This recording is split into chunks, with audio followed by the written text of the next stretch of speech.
Bonjour la belle diaspora, j'espère que vous allez bien. Bienvenue dans ce vlog qui est totalement spécial. J'utiliserai désormais de plus en plus ces voyages vers la radio pour vous présenter des choses que j'estimerais peut-être intéressantes à partager avec vous.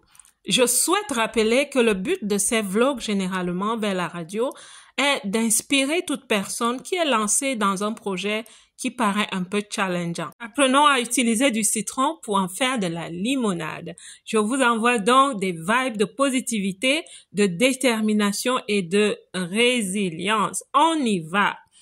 Comme généralement, je prends la route bien des heures plus tôt pour être à l'heure, pour être même en avance à la radio. La thématique de notre voyage aujourd'hui est l'écologie.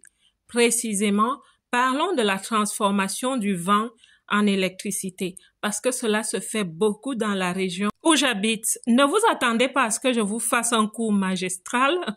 Nous allons juste explorer, faire des constats et parler de ce que la nature nous présente. L'écologie comme concept étudie les interactions des êtres vivants entre eux et avec leur milieu. En Europe, la conscience écologique est très avancée. Vous pouvez penser aux activités autour de la lutte contre le dérèglement climatique, la lutte contre la pollution, la mise à disposition des énergies naturelles au service de l'industrie, c'est un peu de ça qu'on va parler aujourd'hui, et la promotion d'une meilleure qualité de vie. Je vous dis encore, je ne suis pas spécialiste en la matière, mais ces voyages, je vous assure, ont attiré mon attention sur certains aspects de la vie ici en Europe que je souhaite vraiment commencer à partager avec vous. Alors, la belle diaspora, parlons de ce que l'Europe fait pour utiliser le vent afin de générer de l'électricité.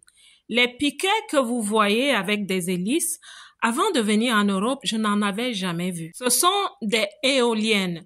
Une éolienne est une machine qui permet de transformer la force du vent en énergie mécanique qui elle-même est convertie en électricité. Et lorsqu'il y a plusieurs éoliennes à un même endroit, comme vous les voyez là, cela forme ce qu'on appelle un parc ou une ferme d'éoliennes. Je vous fais une petite confidence. Les Pays-Bas sont un peu championnes pour travailler avec les forces de la nature. Oui, le concept de l'environnemental est très développé en Hollande.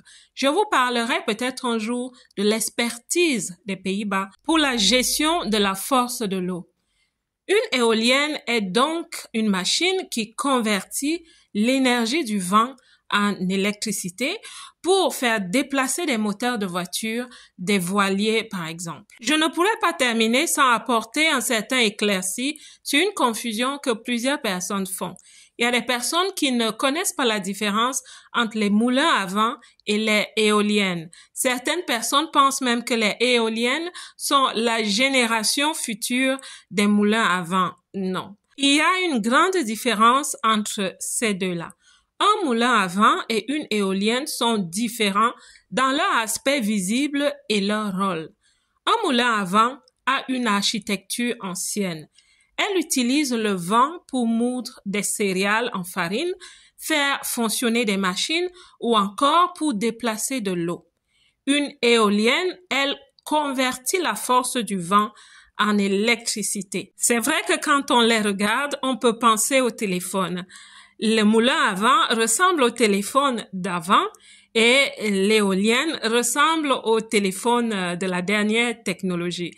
Et c'est vrai qu'à la base, ils utilisent tous les deux le vent pour servir l'humanité. Et puis, il y a eu cette escale à l'impromptu, on ne sait pas ce qui s'est passé.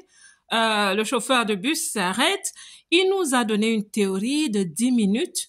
Sa théorie des 10 minutes. Alors, on a eu de l'avance et ils s'arrêtaient parce qu'il fallait qu'on essaye de battre les embouteillages avant Bruxelles. Les gens n'étaient pas très contents. On a quand même passé 30 minutes là à contempler l'environnement et puis hop, on est parti. Entre-temps, je suis arrivée à la radio, mon invité est venu, nous avons eu une merveilleuse émission.